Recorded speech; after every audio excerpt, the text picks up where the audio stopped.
How to know if someone is online on Snapchat. I am going to show you how you can easily know if someone is online on Snapchat. First, open the Snapchat application on your mobile device. Make sure you are logged into your account. Next, tap on the location icon located at the bottom left corner of the screen. This will open up the Snap Map. On the Snap Map, look for your friend and their location.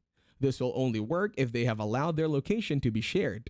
Ensure that your Snapchat app has permission to access your location. Without this, you won't be able to see your friend's location and online status. Once you have access, you can see your friend's Bitmoji on the app. If their Bitmoji appears and moves, it often means they are online and active. To get more specific information, select the friend you want to check on. This will open their profile. Now go back to the main screen and swipe right to open the chat section. Find your friend's name in the chat list. Open the chat with your friend and send them a message. If they are online, you will see their Bitmoji appear in the chat, indicating they are currently active. For another way to check if they are online, take a snap and post it to your story. After a while, check your story views, and if your friend has viewed your story, it means they were online recently. You can see who viewed your story by swiping up to your story.